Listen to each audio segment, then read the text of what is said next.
This is my raw voice before processing. I'm speaking normally at my natural distance from the mic. This is my raw voice before processing. I'm speaking normally at my natural distance from the mic. Hi, I'm Lenny B, audio engineer, and the audio that you just listened to has a specific problem. It has a muddy, low end. It sounds like there's a blanket covering the voice, right? It's not as clear as it needs to be or it can be. It has a type of muffled sound to it. So in this video, I'm going to show you how I transformed that sound, that muffled sound, to the sound you heard immediately after that, where it was processed using EQ and compression to transform the audio into something that has a clarity to it. It sounds more present.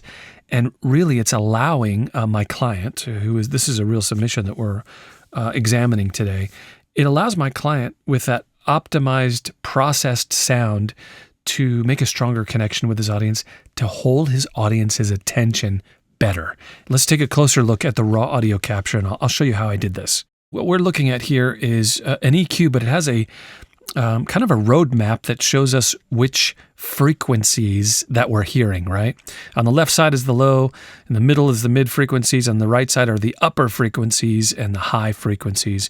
And this is going to show us with the yellow line, this is going to show us the peaks of all those frequencies and where they live. Let's listen to the raw audio and take a look at this frequency analyzer at the same time, and I'll show you something interesting.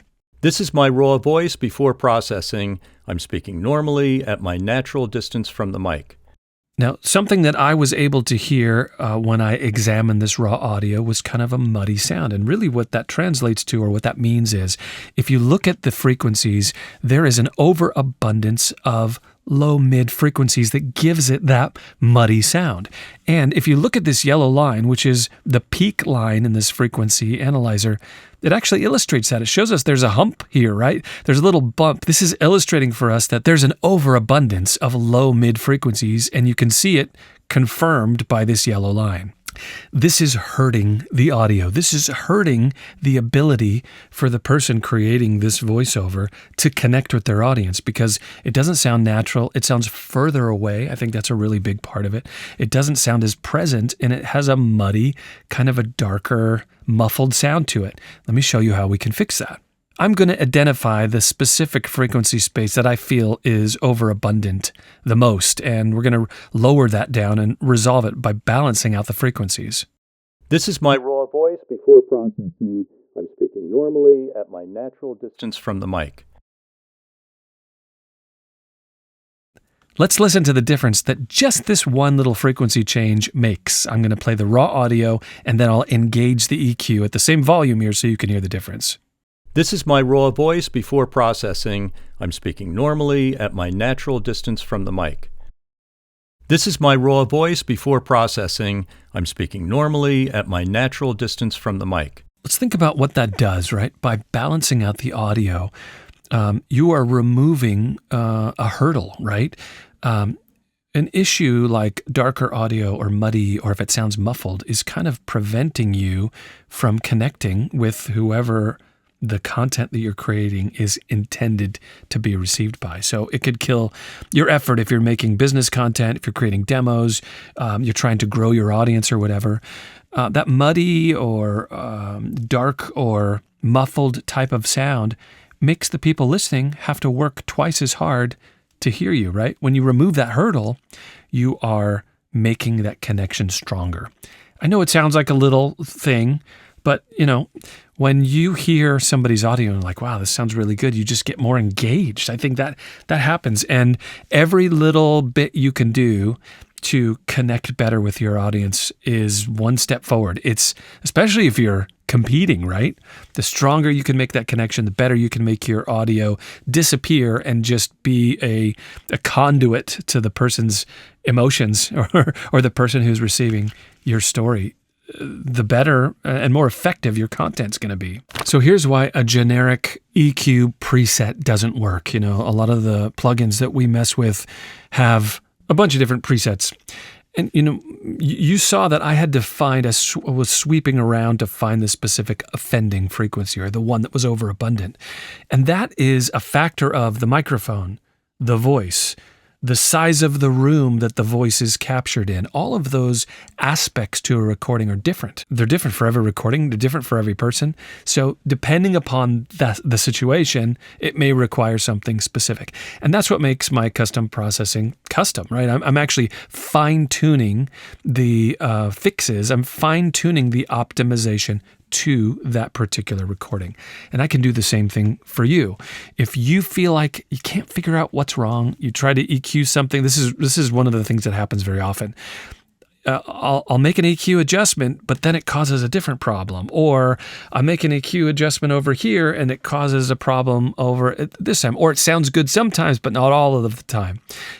There are different aspects of how you're capturing a recording that we could fix to make it stable to where a particular EQ adjustment can really optimize. If you have a problem, if you can't really figure out how to resolve it, send me your audio. That's exactly what I do for my clients. I want to help you make that better connection to hold your audience's attention better, so whatever you're creating could be more effective. Now, I want you to hear the final complete processed sound that I've created for this client, but I want to tell you how you can send me your audio so I can do this for you too. Go to my website. It's lennyb.com. There's a red button at the top of the page. You click that, you fill out a form and just follow the instructions. I really try to make it as simple and painless as possible. Once you submit the audio, you're either going to get clarity on what you're up against, or I'm going to show you, hey, if we make these processing changes, this is what the optimized audio can sound like. Now I want to play for you the full processed sound. So this is not only the EQ adjustments. I've done several EQ specific adjustments that you'll see that I've made to balance out the audio, but now I've added some gating, some saturation to smooth out the sound further, an additional EQ to sweeten some of the pleasing parts of the audio.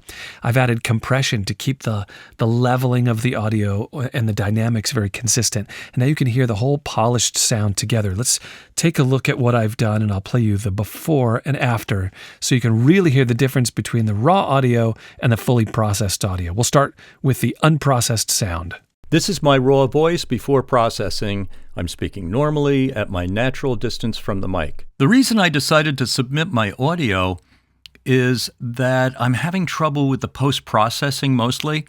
Although I know my space is not optimal, it's a blanket fort right now.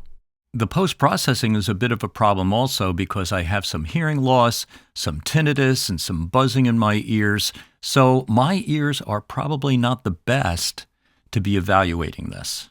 So I turned to Lenny B. Well, I'm glad you did, because I think we're able to really optimize the sound here.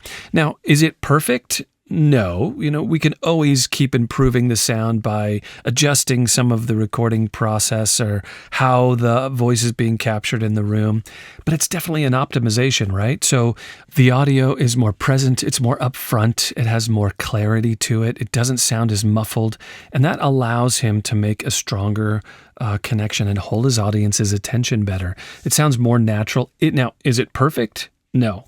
I am in no way saying that I'm fixing this audio and this is the right way and this is the perfect way to do it. This is the way that I do it, and this is the way that I think you can optimize it to sound better and sound improved when it comes to holding your audience's attention and making a better connection with your audience. I think today is the day that you send me your audio and you get clarity on your sound. Often people who go through the process, they say, I should have done this sooner because now they know where they stand. I'll tell you how your audio compares to professional standards. You could stop guessing if your audio is good enough, and you can push record with confidence.